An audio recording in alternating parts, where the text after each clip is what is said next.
C Ramchandra यांच्या स्मृतीनं आज आपण अभिवादनही करतो आहोत. कोल्हापूरहून प्राध्यापक श्रीकृष्ण कालगावकर बोलण्यासाठी आपल्या बरोबर आहेत. त्यांच्याकडे आपण जाणार आहोत, त्यांच्याकडून जाणून घेणार आहोत. पण स्टुडिओमध्ये आज मुंबईच्या आपल्याबरोबर माधुरी करमरकर आहेत. गेली कित्येक वर्ष गायिका म्हणून वेगवेगळ्या संगीतकारांची गाणी तुम्ही आतापर्यंत गायलेली आहेत. पण सी रामचंद्र यांची गाणी वैशिष्ट्यपूर्ण आहेत. तुम्हाला काय वाटतं त्यांची गाणी बघताना आणि त्यांचं तुमच्या आवडीचं एखादं गाणं ऐकायला खूप आवडेल? आपण मेलोडी बद्दल जे बोलतो तर मला असं वाटतं की वर्षानुवर्ष पूर्वीची जी गाणी आहेत पण आजही आम्हाला ती गायला आवडतात, लोकांनाही तितकीच ती ऐकायला आजही आवडतात किंवा शब्द आणि चाल तोंडात घोळतात लोकांच्या. याचं कारण असं आहे की तो जो चालींमधला गोडवा आहे तो शास्त्रीय संगीताच्या बेसमुळे तो आलेला आहे. आणि दुसरं म्हणजे अतिशय सोपे अर्थवाही असे सगळ्या गाण्यांचे शब्द आहेत. जर आपण बघितलं तर आपल्या लक्षात येईल. त्यामुळे ती गाणी जास्त लक्षात आहेत. आणि त्याच्यातही त्यांनी अलबेला सारख्या सिनेमातून किंवा अगदी सर्वसामान्य माणसाची गाणी अशी त्यांनी केलेली आहेत. नवरंग सारख्या सिनेमातून त्यांनी शास्त्रीय संगीत आणि लताबाईंच्या आवाजाचा अतिशय सुंदर वापर त्यांनी केला. नवरंगचा उल्लेख तुम्ही केलेला आहे, त्याच्यातलं एक गाण्याची झलक जरूर आहे.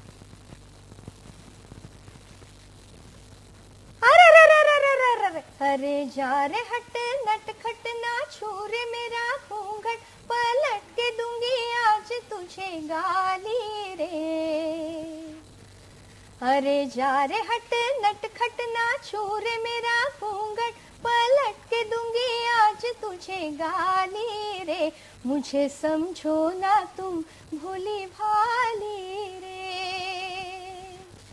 अरे जा रे हट नटखट ना छोर मेरा घूंघट पलट के दूंगी आज तुझे गाली रे.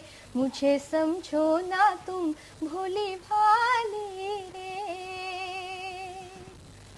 ओ हा हा हा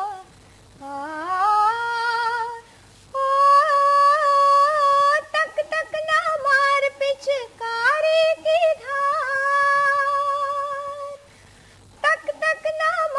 पिचकारी की धार कोमल बदन से सके नाय मार.